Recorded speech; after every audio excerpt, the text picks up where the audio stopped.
Have you ever thought about the old ways of bringing new life into the world? The stories your grandparents talk about how things used to be done? Well, today's story is going to make you rethink everything you know about hospitals, births, and even the power of tradition. Stick with me till the end because after watching this, you may just think twice before setting foot in a hospital for childbirth. Long, long ago, in a peaceful village surrounded by dense forests, there lived a woman named Amina.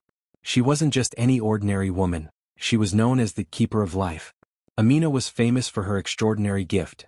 She helped women bring new life into the world without stepping foot inside a hospital.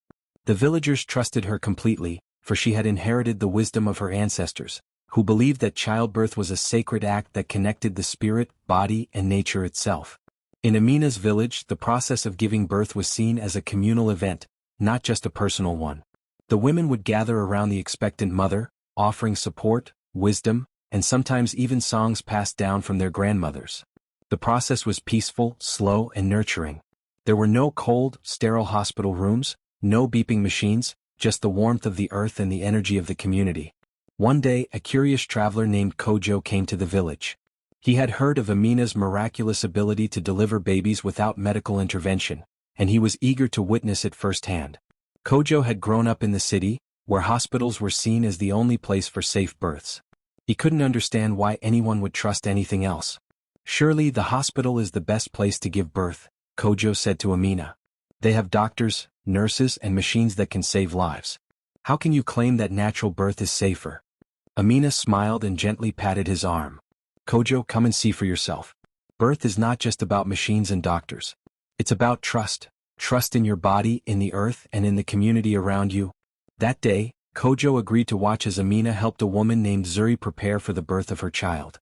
Zuri, like many before her, trusted Amina completely, knowing that she had helped countless women bring life into the world with nothing more than her knowledge of herbs, rituals, and love. As the sun set, casting golden hues over the village, the women gathered in a circle around Zuri's hut. The air was filled with the sound of chanting and gentle drumming. The entire village was preparing for the miracle of life.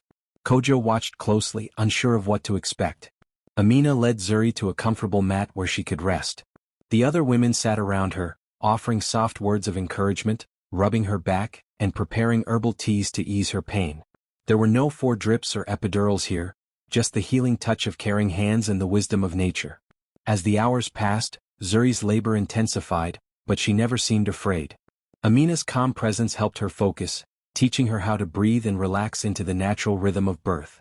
Every contraction was a step closer to bringing a new life into the world, and Amina guided Zuri every step of the way with gentle words and firm, comforting hands. Kojo began to notice something that he hadn't expected: the energy in the room. The women around Zuri weren't just standing by, they were actively involved, connected by an unspoken bond of trust. They weren't waiting for a doctor to swoop in and make decisions, they were part of the process. Zuri wasn't alone, she was surrounded by the love and support of her entire community. As the night deepened, the baby finally entered the world, surrounded by the soft glow of the fire outside and the loving arms of the women in the room. Zuri held her child, smiling through tears of joy, while the entire village rejoiced in the miracle of life. Please, if you enjoy true story like this, give this video a thumbs up and subscribe for more captivating stories. Also tell us where you're watching from. Hope you've done? Okay, let's continue. Kojo was speechless. He had always believed that modern hospitals were the best way to give birth, but now, standing in this humble hut, he realized how wrong he had been. He had witnessed something powerful, something that no machine or doctor could replicate: the strength of community, the wisdom of the earth, and the unshakable trust in the process of life itself. Before he left, Amina pulled him aside and said, "Kojo, the hospital may be a place of safety, but it lacks what we have here. We know that childbirth is a natural process. It doesn't need to be rushed or controlled by machines. What it needs is trust. Trust in the mother's body, trust in the knowledge of those who came before us, and trust in the circle of life that connects us all." Kojo nodded, understanding now what Amina meant. He had witnessed something far more powerful than anything modern medicine could offer: a deep connection to life, nature, and the community. From that day forward, Kojo's view of childbirth was forever changed. He no longer believed that hospitals were the only safe place to give birth. He understood now that sometimes, the old ways, the traditions of his ancestors, held the key to a truly safe and meaningful birth. He returned to the city, telling anyone who would listen about the wisdom of Amina and the incredible story of childbirth in the village. As for Amina, she continued to guide women through the sacred act of bringing life into the world, one birth at a time, knowing that the wisdom of the earth and the strength of community were all that was needed for a safe and joyful birth. Please, if you enjoy true story like this, give this video a thumbs up and subscribe for more captivating stories. Also tell us where you're watching from. Hope you've done? Okay, let's continue. Kojo returned to the city, but the images of that night in Amina's village stayed with him. The calm, the wisdom, the love, and most of all, the sense of community, had made him question everything he had once believed about childbirth. He couldn't stop thinking about the natural way in which life had entered the world that evening. Back in the city, Kojo's mind was constantly occupied with the story of Zuri's birth. He spoke to his friends and colleagues, trying to explain what he had witnessed, but they laughed. Come on, Kojo. That's old-fashioned stuff. Hospitals are where babies are supposed to be born. With doctors and nurses around, no one's going to risk a life in some hut with herbs and chants. But Kojo couldn't let go of what he had learned. He started to question the way the city treated birth. The rush, the coldness, the disconnection between the birth giver and her community. His heart told him that something was missing in those high-tech hospitals, the essence of life itself. One day, while walking through the marketplace, Kojo bumped into an old friend, Kofi, who had recently become a doctor. Kofi had always been one of the strongest proponents of hospital births, preaching about the importance of medical technology. When Kojo told Kofi about his experience in the village, Kofi rolled his eyes. Kojo, I can't believe you're falling for those superstitions. Hospitals have saved lives, and without them, people wouldn't survive childbirth. Have you heard of complications like hemorrhages or breech births? Technology is there to protect us, Kofi said, his voice full of concern. Kojo smiled softly. Kofi, I'm not saying hospitals are bad, but have you ever considered that there's more to childbirth than just technology? There's a spiritual connection, a deep understanding of the mother's body, and a trust in the process that hospitals can't provide. Kofi shook his head. You're getting too carried away. Hospitals have professionals trained to handle every situation. Those methods you speak of are outdated. Kojo's smile faded, but he knew he had to continue his mission. He realized that the journey wasn't going to be easy. But, just as Amina had taught him, he understood that change would take time. He would need to find a way to bridge the gap between these two worlds, the wisdom of the elders and the power of modern medicine. A few months later, Kojo received an urgent message from his sister, Nana. She had been expecting a child, and her delivery was approaching fast. She had heard stories of the ancient ways of childbirth and had requested Kojo's presence for support. Kojo immediately decided to return to the village. When he arrived, he found Nana deeply worried. She had heard rumors about the risks of traditional birth and felt torn between choosing the hospital and the village's natural way of giving birth. The city had taught her that hospitals were the safest option, and yet she couldn't shake the feeling that something important was missing.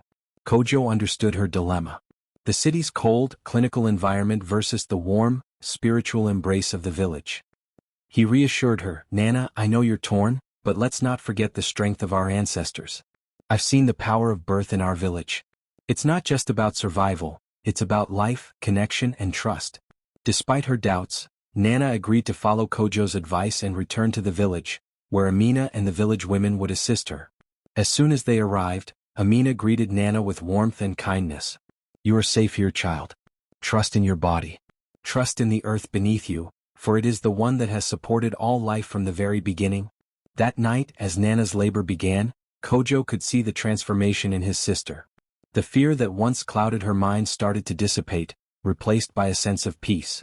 The village women surrounded her, chanting softly and offering healing herbs, while Amina guided her every step of the way. Nana's breathing slowed, her muscles relaxed, and for the first time she truly felt connected to the process of bringing life into the world. Kojo stood at the doorway, watching in awe as the birth unfolded. The women didn't rush, they didn't panic. They worked together as one, understanding that each step was sacred. The room was filled with the scent of herbs and the sound of soft, comforting voices. As the sun began to rise, the baby entered the world, surrounded by love. Nana held her child for the first time, tears of joy filling her eyes. I understand now, Kojo, she whispered. This wasn't just a birth, it was a miracle. I feel so connected, so full of love. Kojo smiled, knowing that the ancient wisdom of the village had not failed them.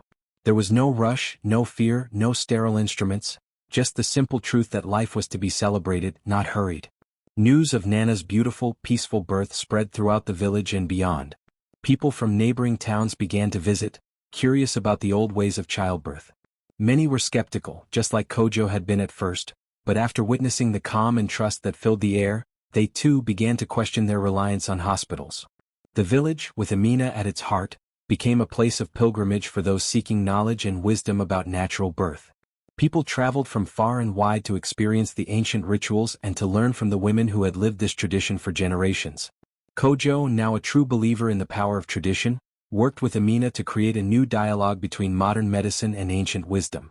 They invited doctors, nurses, and midwives from the city to visit the village and learn from the natural methods that had stood the test of time.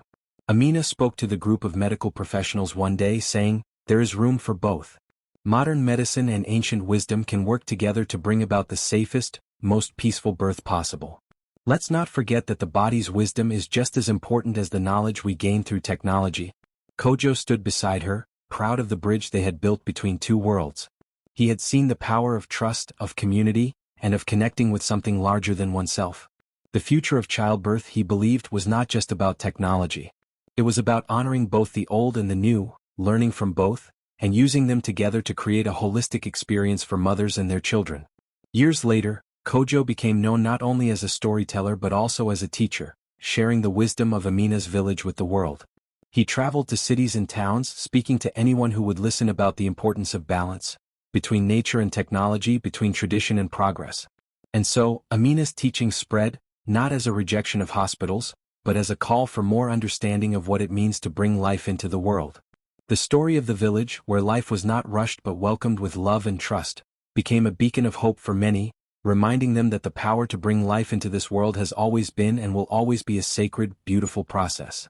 Please, if you enjoy true story like this, give this video a thumbs up and subscribe for more captivating stories. Also tell us where you're watching from.